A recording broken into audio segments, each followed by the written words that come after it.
करे शिवसेना आमदार अपात्रता प्रकरणाचा चेंडू हा अध्यक्षांच्या दालनात, त्यामुळे त्यावर बोलणं उचित होणार नाही. जरांगे पाटील दावा. जरांगे पाटील यांनी जो दावा केला आहे त्या संदर्भात भाषणामध्ये मुख्यमंत्री एकनाथ शिंदे हे बोलले आहेत, त्यामुळे मी त्यावर बोलणे उचित होणार नाही. संजय राऊत.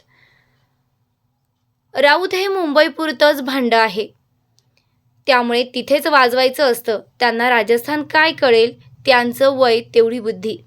मराठा आरक्षणावरून ओबीसी नेते जरांगे पाटील आमने सामने. आरक्षणाकरिता सर्वांचा विचार एकच आहे, तरी पण एकमेकांचा आदर राखून संयमानं प्रत्येकानं बोललं पाहिजे. ओबीसी आरक्षणाला धक्का न लागता मराठा समाजाला आरक्षण देण्याचा सगळ्यांचा विचार आहे आणि सामंजस्यानं हा विषय झाला पाहिजे. राज्याचं आणि देशाचं राजकारण जर पाहिलं तर खालच्या पातळीवर बोलण्याचा उच्चांक गाठला जातोय. हे तर देश पातळीचे नेते त्यांनी बंधन पाळले पाहिजे.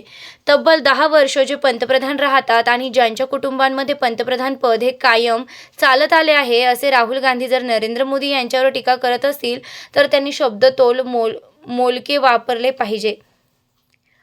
उत्तर महाराष्ट्रातून जायकवाडीला पाणी देण्यास विरोध. उत्तर महाराष्ट्रातून जायकवाडीला पाणी देण्यावरून सुप्रीम कोर्टात अनेक जण गेले आहेत. हायकोर्टात केस पेंडिंग आहे. कोर्ट त्याचा निर्णय घेणार आहे, पण पहिले प्राधान्य हे पिण्याच्या पाण्याला दिले पाहिजे असं मला वाटतं. त्या विभागाचे आमदार लोकप्रतिनिधी बसून काय निर्णय घेतील, शेवटी ती पण माणसं आहेत आणि ही पण माणसं आहेत. आग्रह असल्यामुळे लोकप्रतिनिधींना त्यांची भूमिका मांडावी लागते आणि त्यांनी मांडली आहे, पण दोन्हीकडील लोक पिण्याच्या पाण्याचा आणि माणुसकीचा विचार करतील. लोकप्रतिनिधी हा प्रत्येक भागाचा विचार करत असतो आणि तो करणं गरजेचं असतं, पण माणुसकीचा विचार करून पिण्याच्या पाण्याला प्राधान्य दिलं पाहिजे. दुष्काळ संपूर्ण जिल्हा हा समाविष्ट झाला आहे. दुष्काळाबाबत जळगाव जिल्हा राज्यात समाविष्ट झाला आहे. पाण्याची टंचाई यंदा भासणार आहे. यंदा 500 टँकर महाराष्ट्रात सुरू आहे. पाण्याची पातळी खोल जात असल्यानं टँकरची संख्या वाढेल. तरीसुद्धा विभागनिहाय बैठका आणि आढावा घेत आहे. टंचाई कृती आराखड्याबाबत काय तयारी आहे याची माहिती घेत आहे. पूर्ण महाराष्ट्राची माहिती आल्यावर उपाययोजनांबाबत नियोजन केलं जाईल. अखिल भारतीय संमेलनाचा मान हा अमळनेरला मिळतो आहे, त्यामुळे साहित्य संमेलनात जळगाव जिल्ह्यातील साहित्यिकांनी हिरारीनं भाग घेऊन साहित्य संमेलन यशस्वी करण्यासाठी सहकार्य करावे. दुष्काळाच्या सदृश्य परिस्थितीचा पूर्ण जिल्हा आपण समावेश झालेला आहे, त्याच्यामुळे शेतकऱ्यांना काही प्रमाणामध्ये दिलासा मिळेल. बरेच मंडळ हे दुष्काळाच्या स्थितीत पण आलेले आहेत, त्याच्यामुळे अजून फायनल यायला डिसेंबर उजाळेल, पण तरीसुद्धा दुष्काळाची स्थिती ही राज्यामध्ये जळगाव जिल्ह्याची डिक्लेअर झालेली आहे. यावर्षी पाण्याची टंचाई निश्चितपणाने भासणार आहे. 500 टँकर जवळपास महाराष्ट्रामध्ये आता सध्या सुरू आहेत आणि पुढे ते वाढतील असं चित्र दिसते, कारण की पाण्याची पातळी खोल जाते आहे. पण तरीसुद्धा विभाग वाईज कालसुद्धा मी नागपूर विभागाची बैठक घेतली.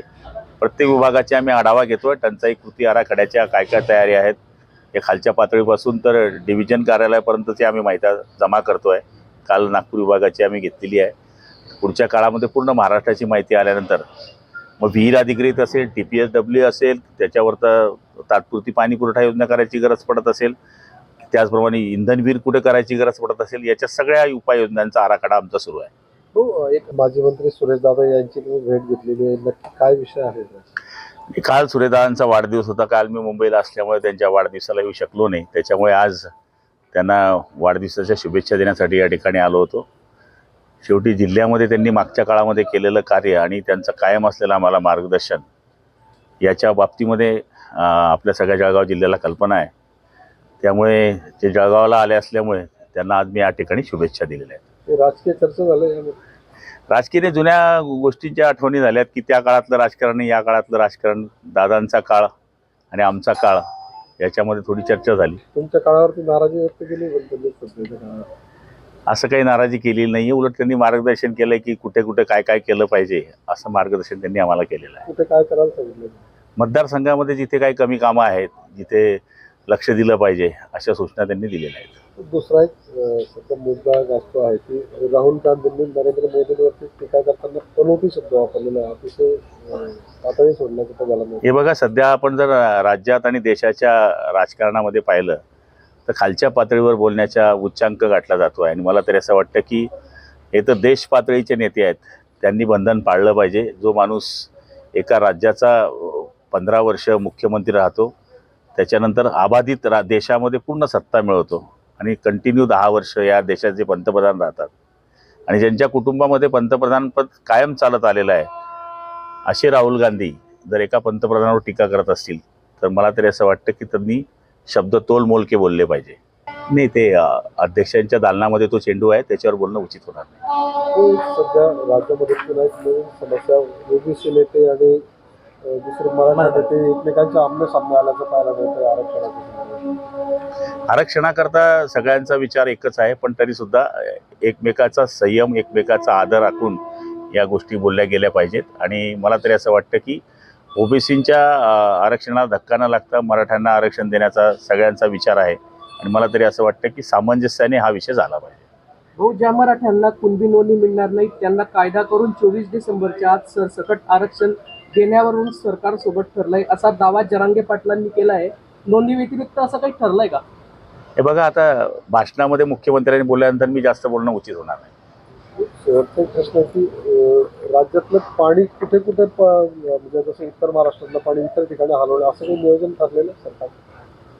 आणि जायकवाडीचं पाणी नेहमी आपण पाहिलं की मराठवाड्यामध्ये ज्यावेळेस दुष्काळी परिस्थिती येते त्यावेळेस पाणी सोडलं जातं, हा नेहमीचाच पायंडा आहे. त्याच्यामुळे याच्यावर दोघं विभागाचे आमदार खासदार बसतील आणि शेवटी तेही माणसं आहेत आणि हेही माणसं आहेत. ठीक आहे, शेवटी जनतेचा आग्रह असल्यामुळे लोकप्रतिनिधीला त्यांची भूमिका मांडावी लागते, त्यांनी मांडली असेल, पण तरीसुद्धा दोघंजण पिण्याच्या पाण्याचा आणि माणुसकीचा विचार करतील. सरकारचं काय नियोजन आहे या संदर्भात? सरकारचे नियोजन पिण्याकरताच पाण्याकरता राहणारच आहे आणि त्याच्याकरता जायकवाडीचंच पाणी हा एक पर्याय असू शकतो.